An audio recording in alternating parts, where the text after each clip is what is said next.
Hello everyone, and welcome to another exciting day of financial markets around the world.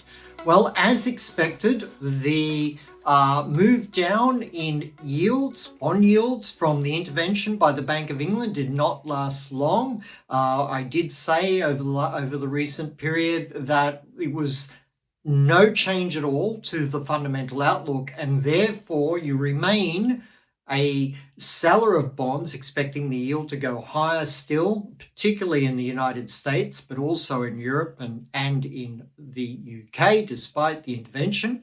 And also you continue to sell stocks. And that certainly worked very well for us. I mean, the fact that the US stock market rallied 2 days ago, or the day before yesterday, on the back of the Bank of England panic about the crisis in their own economy was very odd price action indeed, and really just exemplified that the market was a little bit short and people quickly got out of those shorts, not quite understanding the implications of that Bank of England panic.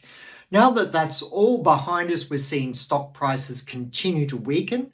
I think that will remain the dominant theme. That's not a problem for us because we've been telling you since the first week of January to just sell, sell, sell. In fact, aggressively so. So we couldn't have served you better on the global equity market outlook this year, 2022. And we couldn't have served you better on our US dollar outlook, which has been extremely bullish the whole way through, with many of our currency forecasts having been achieved. From here, some interesting things happening. First of all, I'd like to highlight that the US stock market, European stock market in particular, and also the Australian stock market, they all continue to look very vulnerable. A couple of things to mention. One, the US stock market is trying to hold on to the support levels of the last couple of days, trying to hold on strongly here. It is coming to the end of the week and spectacular things can happen on Fridays. So be very careful. If we make a new low in that US equity market, it could really begin to collapse through next week. The alternative scenario is that somehow magically holds on here, but the Fed is highlighting that it's going to continue to be aggressive on rate hikes. So the outlook for the US equity market is not strong on the day. The European stock market, their economic crisis is going to be so intense. How could you be long any European stock at this point? So I'm expecting the European market to decay rather badly from current levels.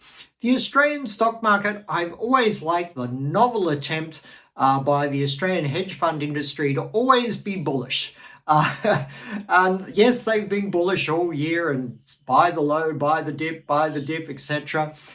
The price action in the Australian 200 index shows that hopefulness, if you like.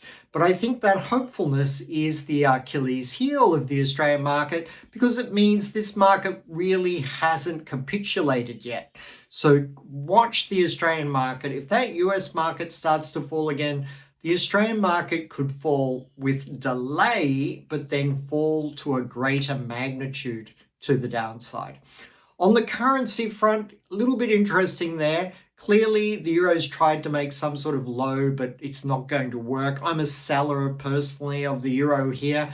I think it could have a little bit more upside, but I don't see this rally being sustained for all of the economic fundamental reasons I've spoken of before. The sterling, similar story to the euro actually. A little bit more upside, but I tend to be a seller of this rally post the Bank of England panic.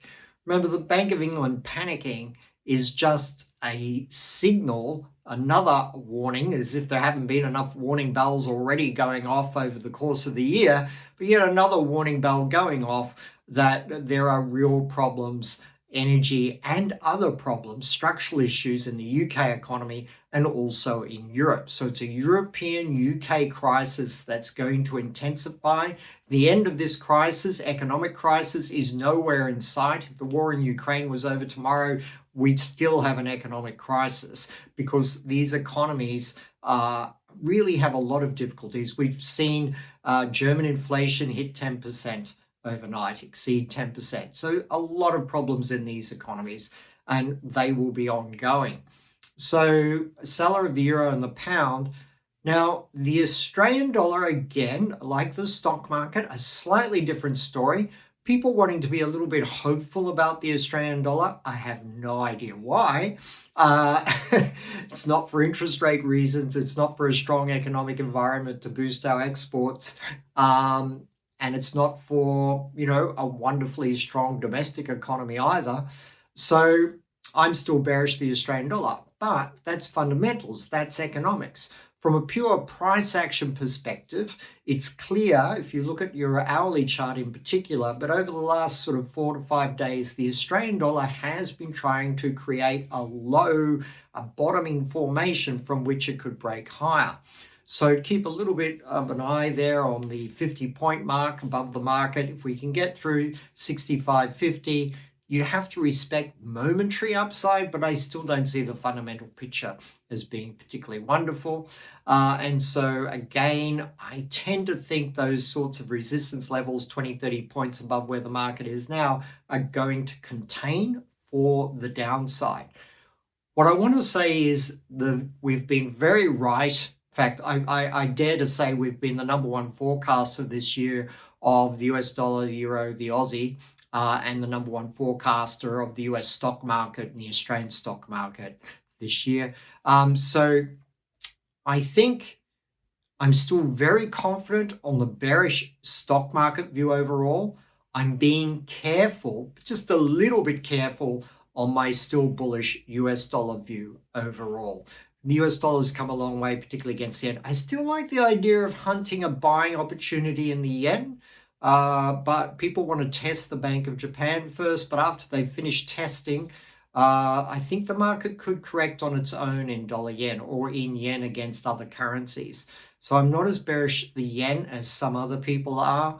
I do think the US dollar is going to go another 5% higher, but I'm less confident, if you like, just at the margin coming off a little bit on what has been a high confidence trade all year, as has been the high confidence trade to sell equity markets all year. And that remains in place. Thank you very much. Some economic data out of China today. Really, services, manufacturing PMIs, expansionary, but only in a small way. Nothing to get excited about. And it's typical of what I've been forecasting since last year, that China has entered a lower growth trajectory.